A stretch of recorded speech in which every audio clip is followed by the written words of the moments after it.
দেখুন ঢাকার প্যাচপ্যাচে গলিতে কেমন ভয়াবহতা তৈরি হচ্ছে ভেজাল আইসক্রিম আর ফলের জুস। বাইরে থেকে দেখলে রঙিন, ঠান্ডা আর সুস্বাদু মনে হলেও এর ভেতরে লুকিয়ে আছে এমন সব বিষাক্ত উপাদান যা আপনার সন্তানের শরীরে গিয়ে রীতিমতো বোমা ফাটিয়ে দিতে পারে।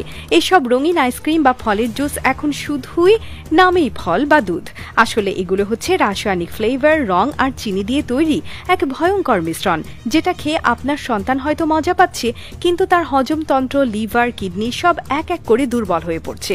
এইসব ভেজাল আইসক্রিম বানানো হয় এমন সব জায়গায় যেখানে পাশে ময়লার ভাগার গন্ধে দাঁত বেরিয়ে আসে।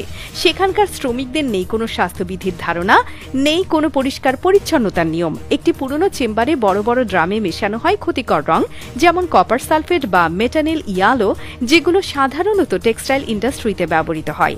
এরপর দেয়া হয় কৃত্রিম ফ্লেভার, যা গন্ধে আম, লিচু, মাল্টা বা স্ট্রবেরির মতো লাগে, কিন্তু তার সঙ্গে প্রকৃত ফলের একটুও সম্পর্ক নেই।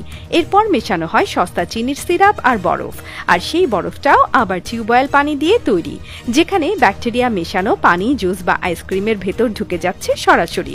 আর একটা ভয়ঙ্কর বিষয় হলো, এই আইসক্রিম বা জুসে ব্যবহৃত হয় সোডিয়াম বেনজোয়েট বা ফরমালিনের মতো সংরক্ষক কেমিক্যাল, যা সাধারণত মৃতদেহ সংরক্ষণে ব্যবহৃত হয়।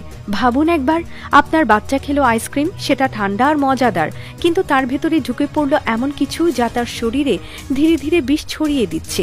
এই ভেজাল আইসক্রিম বা জুস সবচেয়ে বেশি বিক্রি হয় স্কুলের সামনে, হাট বাজারে কিংবা পাড়ার ছোট দোকানে, কারণ সেখানে মানুষ দামের দিকে দেখে।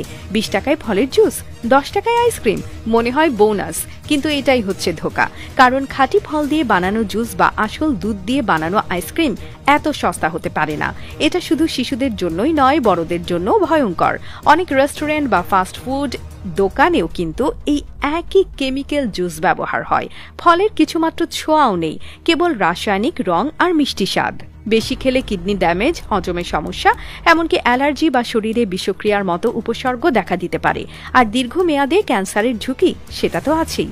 আর এসবের কারখানা যেভাবে চলে, সেটা একবার নিজের চোখে দেখলে আপনি চিরজীবনের জন্য বাইরের আইসক্রিম খাওয়া বন্ধ করে দেবেন। পুরনো ছাদ ঘরে 3 থেকে 4 জন অশিক্ষিত শ্রমিক গামছা বেঁধে, কাঁধ ঘেঁষে ঘামে ভেজা শরীরে দাঁড়িয়ে আছে বিশাল টিন ড্রামের সামনে। একে একে ঢালা হচ্ছে চিনির কেমিক্যাল, ফ্লেভার, রং আর বরফের গুঁড়া। এরপর পুরনো ঢাকনা দিয়ে ড্রাম বন্ধ করে দেয়া হচ্ছে। কোনো হাইজিন নেই, স্বাস্থ্য পরীক্ষা নেই, অথচ প্রতিদিন হাজার হাজার পিস সেই জুস যাচ্ছে শিশুর হাতে, ঠান্ডা আইসক্রিম যাচ্ছে স্কুল ব্যাগের পাশে। প্রশাসন মাঝে মাঝে ভেজাল বিরোধী অভিযান চালায়, কিছু কারখানা ধ্বংস হয়, খবরের কাগজে আসে ছবি, কিন্তু এরপর আবার নতুন জায়গায় গজিয়ে ওঠে আরেকটা। কারণ এদের পেছনে আছে একটা গোটা সিন্ডিকেট, পাওয়ারফুল, ধূর্ত আর দুর্নীতিতে জড়ানো। তাই ভাই, এখন সময় নিজের সিদ্ধান্ত নেয়ার। আইসক্রিম বা জুস কিনবেন দাম দেখে নয়, উৎস দেখে। সম্ভব হলে ঘরেই জুস তৈরি করুন বা বিশ্বস্ত দোকান থেকে কিনুন। শিশুদের খুশির জন্য ঠান্ডা খাবার দিন, কিন্তু সেটা যেন মৃত্যুর ছায়া না নিয়ে আসে। আপনি যদি আজ না রুখে দাঁড়ান, কাল হয়তো অনেক দেরি হয়ে যাবে। এখনই সময় বলার, ভেজাল জুস আর আইসক্রিমকে না। নিরাপদ খাবার, নিরাপদ ভবিষ্যৎ আপনার হাতেই।